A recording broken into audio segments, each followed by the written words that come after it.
Can I tell you how excited I am that you're here?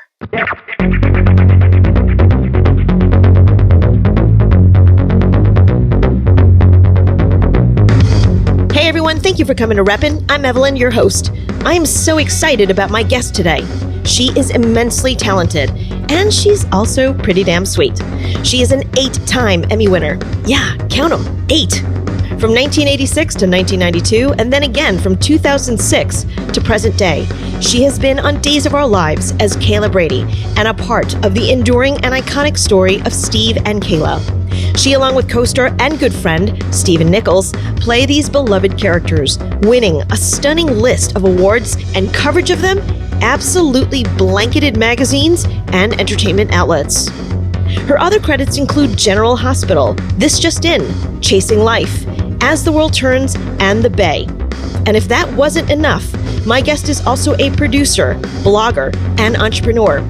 In 2005, she created a very successful venture called Mary Beth's Apple Pie Company. And in 2015, she went on to launch her own lifestyle blog called Plank. With such a high-profile and celebrated career, you may think you know all there is. Well, think again. Today, we're hanging out and getting real with the incomparable Mary Beth Evans. So I've been working in entertainment as a producer and director for a long time. And one of the great perks of my job is not only do I get the opportunity to do what I love, but I also get the opportunity to meet some really interesting people and people whose work that I've long enjoyed. And you're definitely one of those people. So full disclosure, I grew up watching and loving your work. So this is a full circle moment for me. Thank you so much for being here. You're so kind to reach out. I love it. Tell me a little bit about your background, your family life. I know you backpacked through Europe right out of school, like right before you started your acting career. What were some of the early experiences that you had that may have been seminal moments where you learned something from it, and those lessons are still lessons that you carry with you today? Because your podcast delves deeper, I think, as I have mentioned to you, than most interviews. I was thinking about that. And, something I don't really talk about, but I always think if I went on like a talking circuit to kids or something, I would say this. My parents were divorced when I was 6. We lived with my father, for a couple of years. Then my mother got custody of us. And she went on to remarry a bunch of times. And now to this day, it's 7. It was such a roller coaster of a ride for a child. As a child, you think, if I just behave and I just do these certain things, that person will stay and love me. And that will be a family. And then that doesn't happen. I didn't realize till I was an adult that influenced my relationships that I had. There was a point when I was about 17. I was all over on the end of an emotional whip. And something happened about a boyfriend that borrowed my car, and these weird things happened. And I had this moment in my life that I thought, this is not my life. I don't have to live the life that is set out right here. I admit it, I decided I am going to work my butt off. Nobody's going to stop me. I'm going to change my life. And I thank God for that, because I didn't hang on to a bunch of resentment. It just flipped, a switch flipped. And I felt it, and I knew that I was going to make a different life for myself. And even when I first started acting, if I didn't get a part, I thought, well, they just didn't see what I have. Then I'm just going to keep on trucking, and they're going to finally see it. But I think that about people that, you have rough backgrounds, or you have different things that happen, and you get stuck on a path, and it doesn't need to be like that.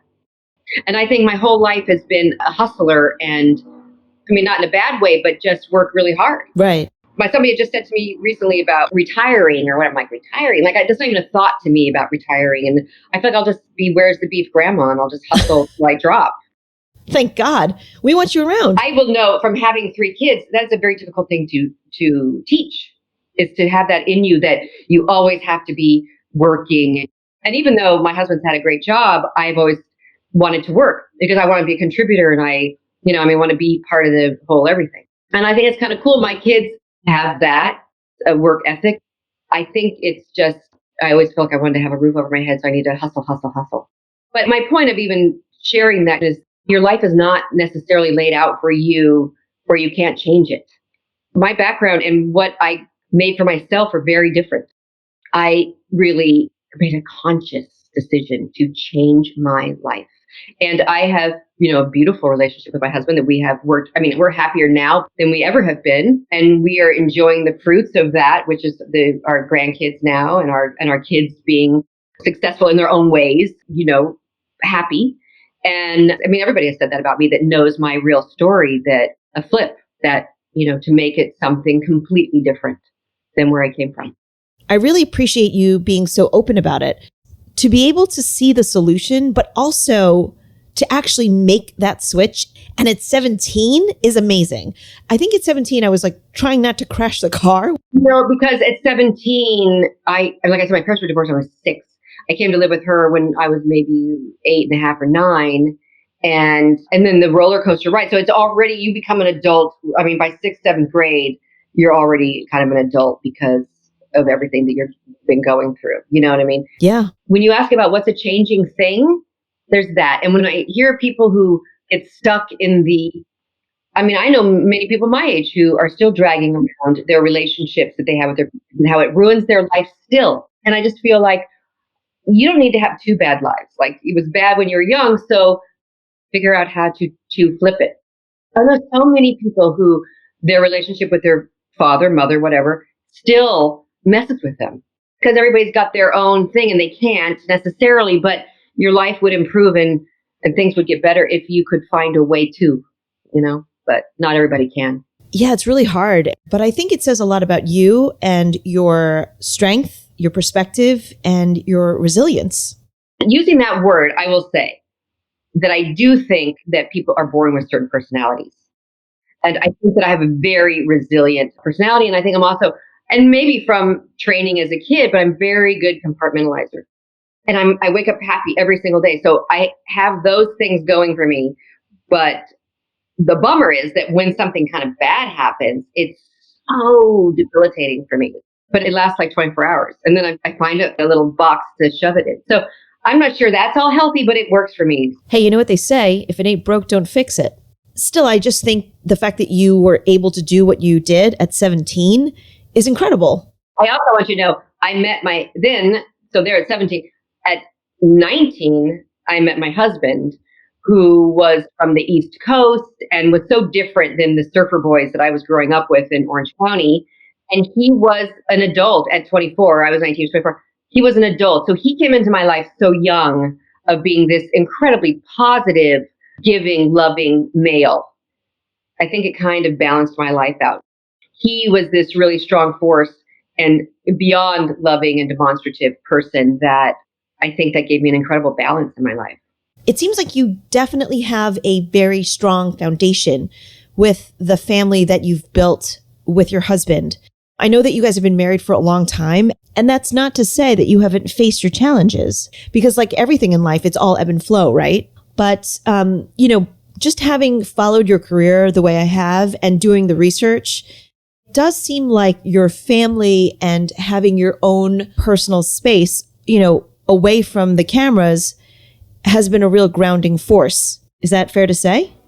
Yeah. And, it's interesting because I went on General Hospital for, like 7 years or something. But when I first went there, I had come from days where I was so in the in crowd, and then I go to General Hospital and I'm not in that crowd and I'm an outsider. And there were different forces that made it not so comfortable for me there in the beginning. And I would leave there kind of bummed out, and I'd go home and I'd have these sweet little babies there. And I would think like, oh, right. This is my life. This is what's important to me. And I tell my daughter that. I tell my kids that all the time about when they're stressed from school or work or whatever. It's like, but that's not your real life. Your real life is your family and the people who love you and what's happening, what's your foundation. And all of that is like noise and outside stuff. It's interesting too, when I was on days, I think there was a baby shower for Kayla, for Stephanie, and all the women that were on the show, Peggy McKay, whoever, all the different people, nobody had any kids. And I thought that's so interesting. Like, I was kind of newer to that. Like, it's like people's careers, things kind of got away from them and they didn't have kids. So for me, it was never a question. I didn't think, oh, my figure, which never thought about my figure. But I was never a thing of, I have to wait to have kids because I have to do this. I never thought that way. We'd been together for like 5 years, then we were married for a year, and then it was like, well, time to have a baby. So I just never thought twice about it. And my family has always been my foundation. And in fact, I always joked that my kids and everybody thought I worked at a bank. The only thing they ever knew was I'd say, like, you guys have to go to bed because I have to learn my dialogue for tomorrow. And back then I could see, so I could put on my steering wheel and kind of drive and look. And I mean, I can't do that now because I can't see. And even like the Emmys, I would, I might feel like kind of embarrassed to take my husband. I'm just kind of, I don't want any attention to me. And then the year that I take him and I win, I'm just like, oh my God, I'm thankful that you're here. So I always forget. Or like Stephen and I did like a staged reading, but we had blocking. But it was so long and we spent like 50 hours rehearsing it. And I kept telling my husband, like, I don't know, maybe come. I don't know if you want, I don't know. And then afterwards he pulls me aside and he goes, what is your problem? Like, I go, I have a problem. What do you mean? He goes, this was amazing. You downplay everything. Like, this isn't just a reading. This was, and I'm like, oh. So I have a tendency to just be a housewife. And then there's that other thing I do. I think that's kind of cool. It's such a great perspective to have because, the entertainment industry can be intoxicating. And because of that, you can kind of get lost in it and people lose sight of, life beyond the business. Yeah, that's never been me, ever. I don't think I even had aspirations to, be a superstar. I'm because of that hustler mentality I was talking about. It to me, like to have a regular job, like a bank job, but I get to do acting because I actually have no other skills, really, So this is such a win. And for me, longevity and all that means more to me almost than anything. And I also at days love the camaraderie of the people there. I mean, I feel like they're my family. They're like my cousins. I've worked with them for 35 years. There's so much about it that I love. Even when I do the Bay, I do this web series, The Bay, they're always asking me to go to, red carpets or to do this. I have no interest.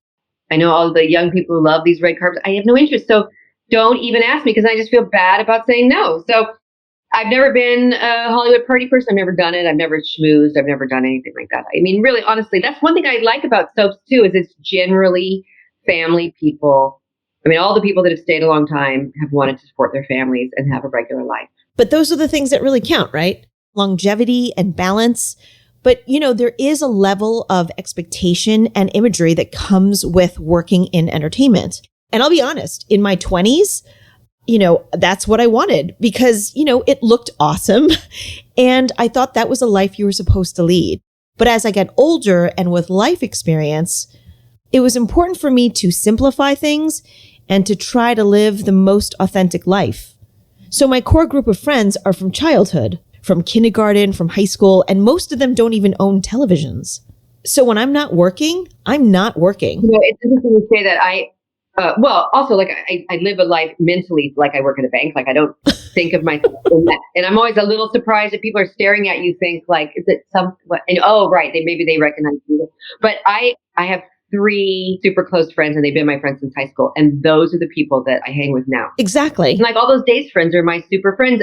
Last year, I had a big Christmas party and had them all here. Oh, that's great. And I said to my husband, I go, I love these people. I see these people all the time for 35 years, and I never do anything socially with them. So it was super fun. And an after party anyway, which I've never had, everybody broke out singing and carols and piano. It was super fun. But I don't really do any of that. Well, understandably. I mean, you see so much of them at work. It's important to kind of, see other people, get your head in a different space. And it doesn't sort of diminish your relationship with them. That's what's kind of sweet. Everybody like that. They were so they just loved getting together. It was really great. Now, you've been on Days since 1986 with some breaks in between. And you've been a part of this, incredible and enduring story of Steve and Kayla, a story that we continue to love. And you and Stephen Nichols, your longtime co-star and friend, are so great. You guys act your asses off.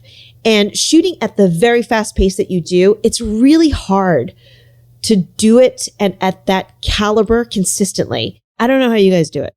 So it's pretty clear that you guys work so hard. I think for us, one, we're very good friends. That's really helpful. He'll call me and just say, I just miss you. I just want to hear your voice. He's just so sweet. And we really trust each other and know each other so well. So we work well together. And how they reinvented, like this whole story that just went on with Justin character.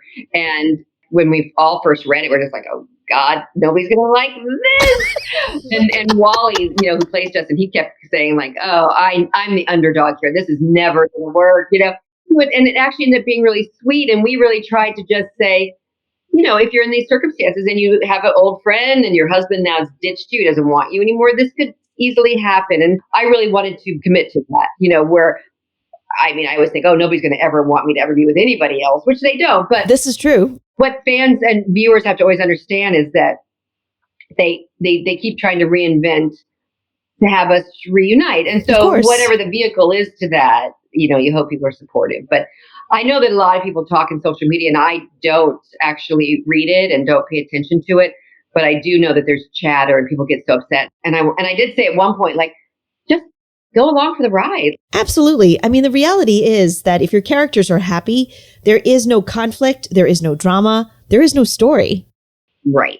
When you sort of take a step back and you take in, your time on Days, your friendship with Steven, the work that you guys have done together, being a part of this iconic story. And, there was just tremendous fanfare that surrounded you guys. I mean, you guys were on like every magazine cover. You guys have won a ton of different awards, deservedly so. There was just tremendous excitement, interest, and coverage of you guys. When you take a step back and you look at all of that, what do you take away? I just remembered this because my husband's cousin is a director on a series right now. My daughter and I were going through all these photos, and there was this picture of him. He's in this director's chair, and behind him are my daytime TV magazine awards are on the wall. And so I was looking at that going, that's so funny. And I remember when they would come and give us the awards at the studio, taking the picture of us with these awards. And I remember just a little tiny in the back of my mind thinking like, I should really appreciate this moment. But, I have to say, it's always been so frantic. I mean, during all that time I was having kids and juggling these little kids and all that dialogue and this job. And you get so caught up in the moment that you're living that you don't see it. I think we were just so involved in the moment. I love it. And I love that I won an Emmy and whatever, and that's all great. But I'm a very, like I said, compartmentalizer person. I'm very much present in the day I'm in. And my mother-in-law says that's a gift. There's a lot to do each day. Yeah. Also, the one thing I don't think people realize, we work in like a warehouse, in a studio. We see these same people for 100 years. Right. You're almost surprised that you're on a magazine cover. So it's like it almost doesn't relate that this is put out in the public. But I think it's great that you guys were able to navigate like all of that attention and all of that frenzy because it can be so overwhelming. But I thought another interesting thing was that you referred to yourself as a hustler. You've won a ton of Emmys, so there's that. You've also been a producer. You've also successfully sold apple pies, which, by the way, I envy you because I can't cook or bake. I actually ended up in urgent care because of an incident with a fruit peeler. Yeah, those things are not my friends. Yeah, I just bought a new knife and I cut my hand. Oh, so, yeah. Okay, see this? Yeah, I have all those. I have a million scars from cookie sheets. Oh, yeah, same. But at least you're able to make good stuff. Well, the pie thing was my husband's family, his mother had given me a recipe and I kept really, because I'm not an exact baker, I added more of this and that and whatever. And it became this other pie and it was really good. And my husband read an article in the Wall Street Journal about mail order apple pies. This was like in 2005 or something. And he was like, you should do this. I go, oh my God, but what if anybody ever ordered one? What would you do? And he was like, well, that would be a good thing. And I felt like I had said a million times, like, I'm going to open a shop.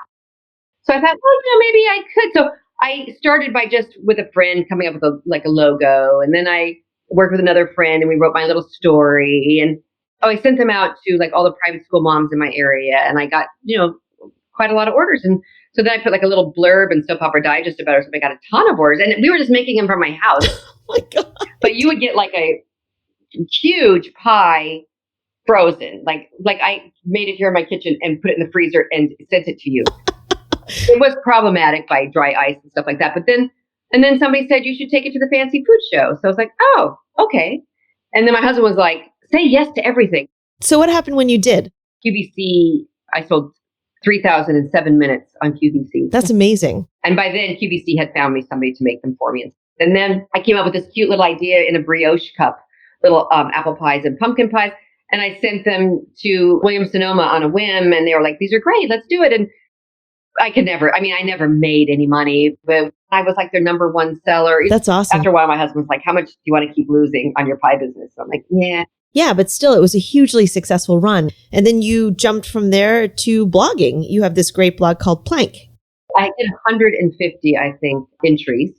And I found that what I care about and what I wanted to write about a lot was endlessly reinventing your life and choose happiness and kindness over other things. Like even now, like I said, I don't read people's comments because when there is a bad comment or whatever, I really feel like taking my toys and going home, because I really feel like people who are in public eye and you put yourself out there and people want you to share some personal stuff, and maybe my happy laughing grandson makes people happy.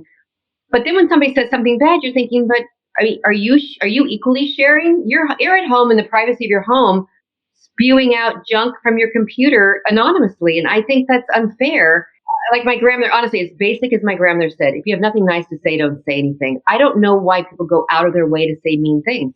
It makes no sense to me. And I don't go out of my way to say mean things to people. And I don't want to hurt people. Yeah, I don't understand that, or why people go out of their way to be judgmental too. And from the privacy of your home to public people. And if you were to say, okay, then I'm not sharing anything and I won't do that, they're not going to like that either. So I don't understand that balance.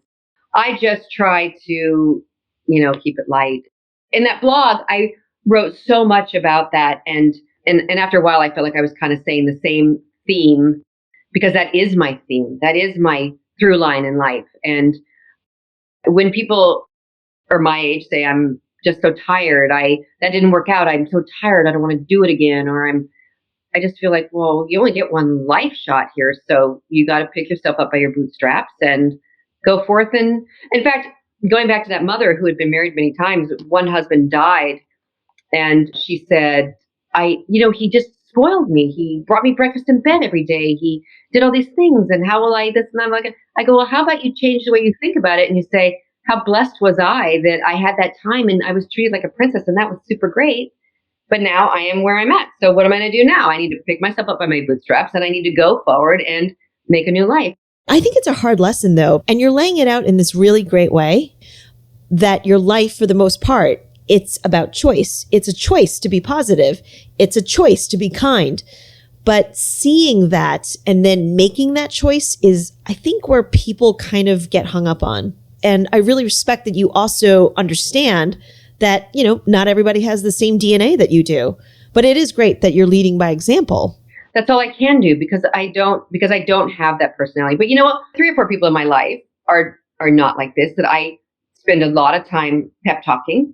And then I think, well, maybe that's part of what I'm here for too, is to be that person who pep talks and tries to help them see that there's brightness.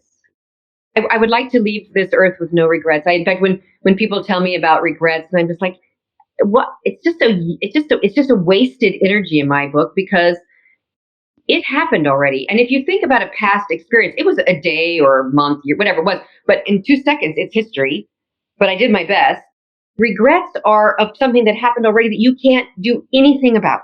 So the only thing, and this is the thing about rough childhood versus your adult life too, what you can control is being different. What I can control being a good parent. I can control being a better wife. I can control my response to things. I can't control what happened in the past because it already happened. And a lot of it, I was a kid too, so there was very little control. But I think what we can, I don't even know if control is the right word. I think it's a fair word. A path to be better, live a better, more authentic life, and be honest. I used to say to my oldest son, who was kind of like a Dennis the Menace, I said, I've really worked hard to live a good life. I have never gone to jail. I've never been arrested. Don't take me down. But I really tried to live an honest, good life with good intentions, and not to hurt people and to uplift people. Yeah, it's a great way to go. Why would you want to do it any other way? So when you started your blog, Plank, which I know was inspired by your daughter, right? It was to share inspiration and positivity. But sometimes when you do projects or make the effort to, do good things, you sometimes get something back that may help you with your own experience. What surprised you when you started this blog, and what did you get back? I would try to put out on Thursdays, and everybody would send me things saying, I'm so looking forward to my Thursday. I need my Thursday kindness hit. And, interesting when I talk about people not saying mean things or people saying mean things, there was one photo that I posted on Instagram once that was my daughter had taken this, and she had sort of a bluish green nail polish on. And then there was a succulent beyond the polish, and they were like the same color, and the picture of the yard. And she just made this kind of artsy, pretty picture. And I posted it. I didn't think one thing about it. And somebody wrote, and then, somebody told me that the person wrote it because I don't read them. And they said something like, how inappropriate of me at my age to wear that kind of color polish or something like this. Which then, of course, I felt like taking my toys and closing the Instagram, whatever. But I did write a whole thing about that in my plank, just about kindness and why people, like we just talked about, would say mean things and do that and whatever. And so then I had a luncheon with some fans from the show. They were all wearing that color polish, and it became sort of a movement, and kindness is, hashtag kindness is, and all these different things. That was cool that I felt like I was making some kind of impact on people, trying to just like my grandma, just if you have nothing nice to say, don't say it, and be kind. Right? It's not that hard to be nice. I find it shocking that that's not people's first thought, because I cook and I give all my little tidbits of advice, and I would be somewhere and see like the whole family on cell phones at the table, not talking. And I wrote one thing called whatever happened to crayons? Like, just try to keep life a little simpler. And then a really cool thing also that blossomed out of Days of Our Lives is they did a dual app, and we did a whole Emmys kitchen. I don't know if you had this dual app. I'll get it after. And we did a whole Emmys kitchen cooking show, which is super fun. Like, now I'm ready to go on like Food Network or something. And that, just having people over and having fun and just sharing in the goodness and trying to look at the positive. That's the thing too. I think that any situation, you have a choice. Seriously, look at the positive or look at the negative. And I wouldn't go so far as Pollyanna. I don't think I'm Pollyanna, but I certainly look at the positive. Sometime I think my husband would say, like, how can I not see that that's not the reality or something? But I always joke, like, he's from New Jersey and I'm from Orange County where Disneyland is from. So we see things a little differently. You know what I mean? But somehow it works. It totally works. Now, you also do some incredible work with an organization called Casa. And in one of your video blog entries, you told the story about how you were working with this child that was in Casa. And an attorney came in and was sort of like, oh, this child is a real piece of work or a pain in the butt. And you really stepped up and really defended this kid. So can you first set up what Casa is and also talk about the importance of stepping up for this child? Because you know what was really cool? It was not just your, compassion for this child, but your ability to see that his behavior was a manifestation of, the hardships that he has gone through, and that you were able to see beyond what was, immediately in front of you. And you came forward and backed him. So can you first set up what Casa is, and then also talk about the importance of stepping up, and then also having the ability to see beyond the surface? What Casa is it's a court-appointed special advocate. And there are kids in the foster care system that get sort of put in this, a judge will say, this kid needs special attention. Let's try to get him a Casa. There's not nearly enough Casas. And it's a national thing. They're in every state.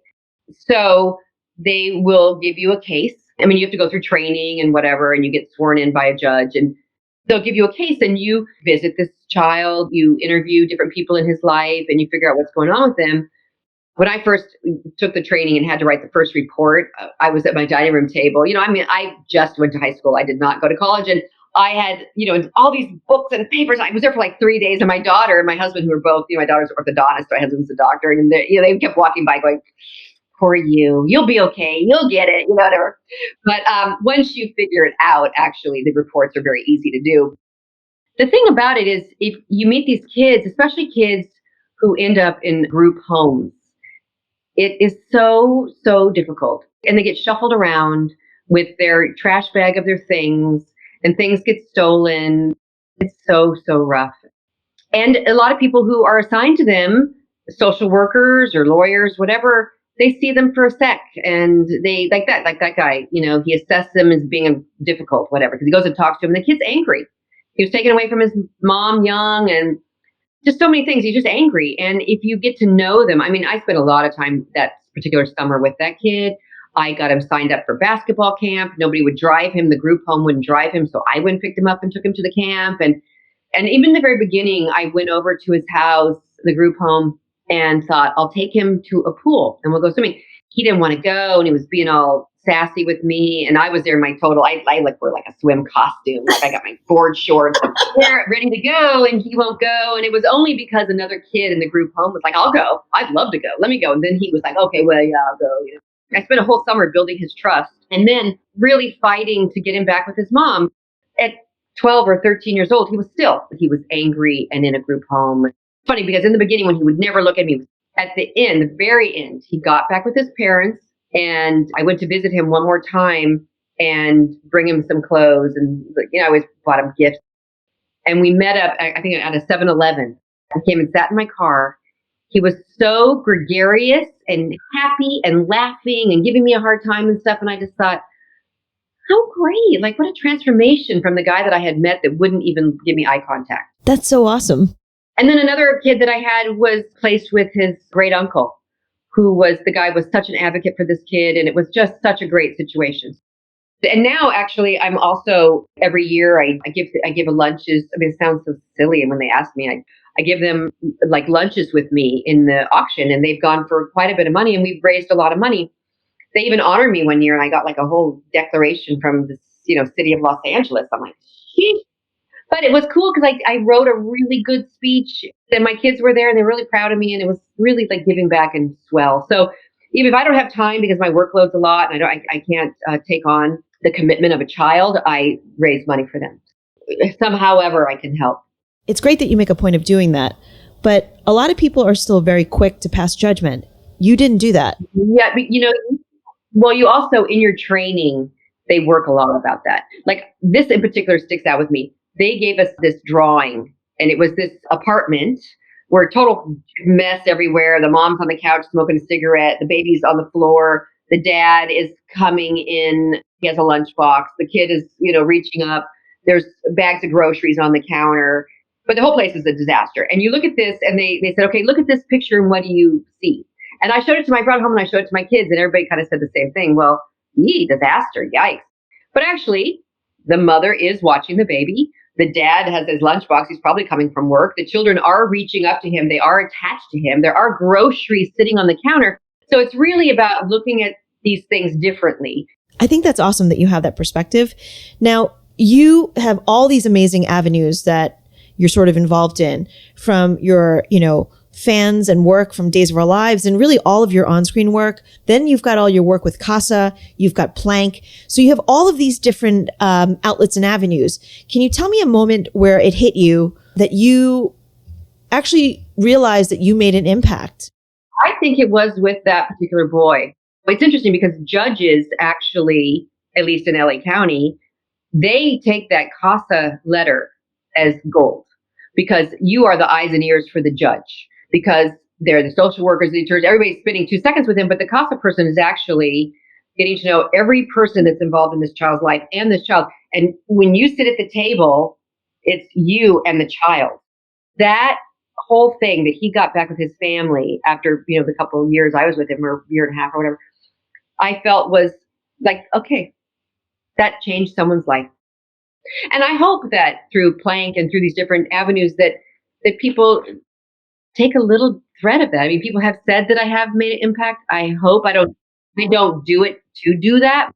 I hope that would be, I would love that. That'd be great if it made an impact on people's lives. I think it's pretty clear, especially based on this conversation, that you don't do things just to do it, that you don't do it for impact or for credit. Well, it's from my heart, but I do it to put it out there. And then I guess I don't anticipate what the outcome will be, I suppose. Yeah, you do it for genuine reasons. You do it because you want to do it, and you do it because it's the right thing to do. I think kindness works. So through this conversation, we've touched on a lot of themes. We've talked about choice, resilience, being a hustler, being positive. But one thing that I do want to get to is that, You have gone from being a tremendously successful actress, producer. You've sold successfully a ton of pies. Where does this hunger to learn and to evolve come from? I mean, one of my biggest things is reinvention. I say that to people all the time about reinvention, but also I'm curious. In 1990, I bought the Martha Stewart Christmas book. I got a hot glue gun and I glued hazelnuts to ball. I mean, I glued everything. Oh boy. And gumdrops to make my Christmas tree, whatever. I was so into this, and my family was more T-shirts or whatever. But I said to them, you know what? And this year we're going to dress for Christmas dinner. Everybody's going to dress up, so we can open presents in casual wear, but we're going to dress up. And anybody that brings a dessert needs to bring a homemade dessert. And I just wanted to up the game a little bit. I always took a little bit of Martha Stewart. I never felt like I had to be her, but I just thought you can make it nicer. Forever, my girlfriend and I did Christmas Eve dinner for our families, which was a big crowd, but we had set beautiful tables and beautiful food, everything. We just thought this is part of our gift to our family, and we upped the game for everybody. And a few years back, my husband gave me a week at Cordon Bleu cooking school because he knew that I would love something like that as a present. And I've taken so many craft classes, or my daughter went to France and she brought back some macarons. They were so beautiful. And then Martha Stewart magazine came out with macaroons on the front. I thought, I'm going to do that. Well, they were so horrible. So then my husband and I actually went to France. And then I was like, I'm going to see if there's a cooking school to make these macaroons. And I made them. They were great. I come back here. They're not good anymore still. So I take another class in LA to make them. And I finally mastered them. I'm like, okay, I'm not making these again. Those are awesome, but they look like really hard to make. It's all in the barely folding, like you're adding air, and that's the trick. But they're complicated. But I'm a kind of a crafter. Like I'm a big gardener. I'm always like just being crafty. And I think that maybe if you're a sort of artistic person and creative person, you need outlets. For people who are still struggling to make that choice, a choice to change their lives, a choice to be positive, a choice to be kind, to not pass judgment. The key word here is choice. What would your advice be to help them get over that hump and to make that choice? I think it's just a conscious thing. Like now I've been lucky because I have this new grandson that lives close during this COVID. So I see him all the time. So if my life is so busy and outwardly giving, I'm not so focused on myself. We can all get these wheels spinning in our mind and the negative energy and the negative thoughts. And if we're busier and we're doing something that's pushing out goodness, it kind of pushes all that away to some degree. But like I'm saying, I'm coming from a place of a happy, resilient personality, and not everybody has that. Somebody once told me that this sounds like goofy, but when negative thoughts come in your head or some ruminating thing you're on, almost see a stop sign just pop up and take the side road. And then 2 seconds later, that thought may come again, pop up the stop sign and take a turn, and just keep taking a turn. And if a day is too open and you're feeling anxious and too crazy, get out a piece of paper and write down, a bunch of activities you're going to do so that you don't even have time in that day to finish those activities. And sooner or later, you start feeling better. Yeah. And by doing that, you're being more productive, and maybe you can even do things to help others. Here's a big deal too. I've talked about this a lot with different people, is if you blame people for anything, the misfortunes in your life, why you're like you are, why this is not happening, why you didn't get that job, why you didn't da-da-da-da-da. Blame, I think, is one of the most debilitating problems. Like when you take responsibility for it and make active changes, you empower yourself. I think when you blame, you actually lose your power and you become a victim. And then you have a victim mentality and a victim feelings, which are terrible feelings. And when you actually empower yourself with taking responsibility and making changes in your life, things change. I think things change and your attitude changes and you stand up taller and you walk forward. And what a great way to turn things around, and really only good will come from that. So Mary Beth, I'd love to keep you, but sign us off. Let us know who you are and what you represent. I'm Mary Beth Evans, and I represent putting forth kindness in all aspects of your life. With great gratitude and love to Mary Beth Evans for being a guest, for being so generous with her time, and for sharing so much of herself with all of us. Be sure to follow her on social media.